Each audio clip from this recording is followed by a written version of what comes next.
with respect to evolution, I mean, it's important to recognize that evolution doesn't see our deepest concerns about human flourishing and human well-being. It's all about the offspring. It's just, we are set up to spawn and to survive long enough to help our progeny spawn if we can do that, and that's it, right? And so anything that was good for that, including,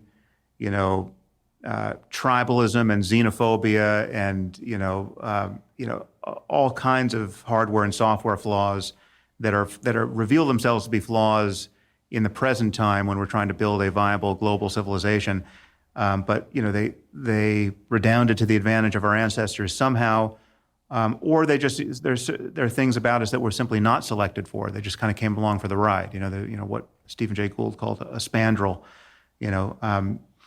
So we are not set up by evolution to be as happy as we possibly can be, and certainly and to do almost anything that interests us well. I mean, we're not set up by evolution to be mathematicians or musicians or to create democracies that are healthy. I mean, evolution can see none of this, and we're doing these things based on cognitive and emotional hardware that we're leveraging in new directions, right? I mean, we are primates, and we're communicating with small mouth noises. I mean, we're language using primates, and all of that is clearly evolved.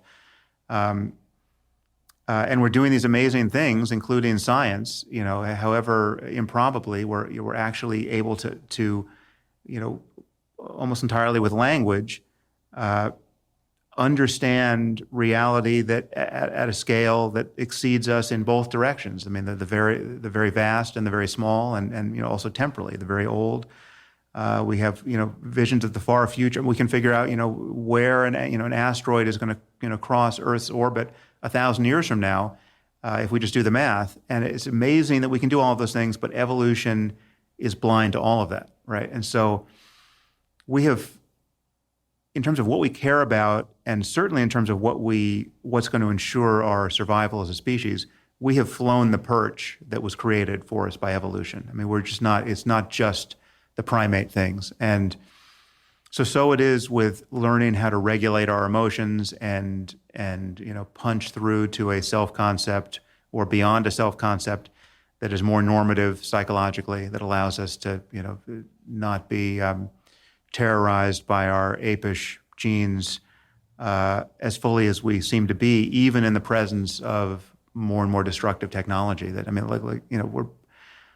We're still practically chimpanzees armed with nuclear weapons, right? I mean, and that is increasingly dysfunctional. And very soon we're going to be in the presence of minds or apparent minds that we have built, that are as intelligent as we are, and very quickly, probably 15 minutes after that, far more intelligent than we are. And so what we do with all of that is, again, something that we have to figure out based on the minds we have, the minds we can build, the minds we can change. We can meddle with our own genomes now, and that will produce its own consequences.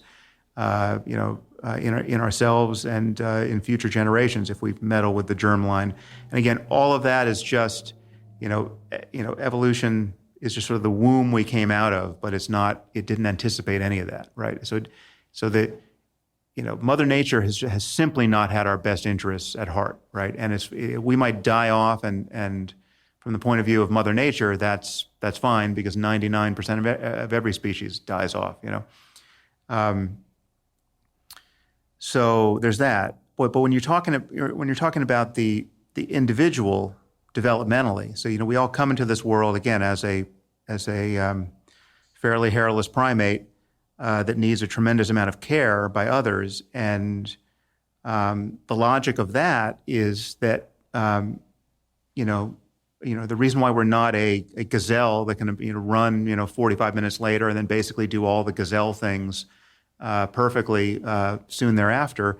The reason why we have this time of immaturity, and that has become functional for us, is that we're far more flexible, and we can learn based on the needs of an environment to do so much more than a gazelle can, and language is a part of that. And in the last 10,000 years or so, culture increasingly has been more and more a part of that. And there's probably a layer at which we can plausibly talk about cultural evolution, and cultural evolution interacting with biological evolution to change us.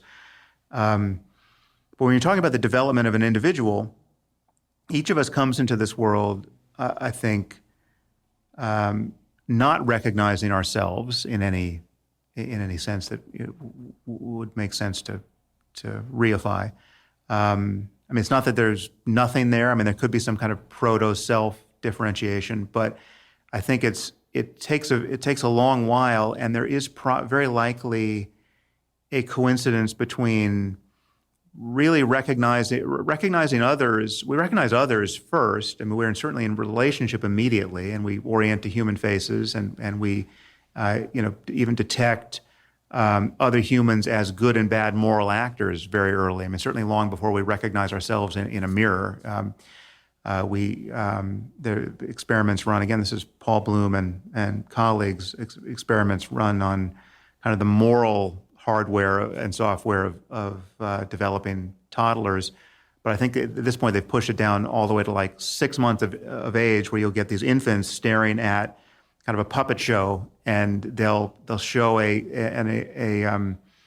greater interest in classically good actors versus bad actors, cooperators versus defectors in various puppet show games.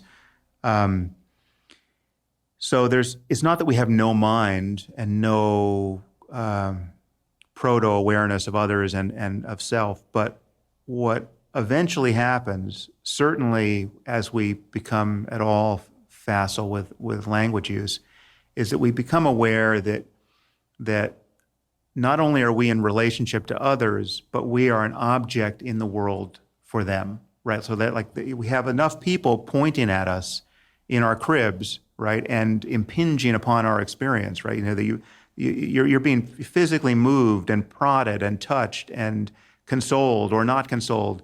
And just imagine what all of these, you're on the receiving end of 10,000 interventions, right? And you're completely helpless for the longest time.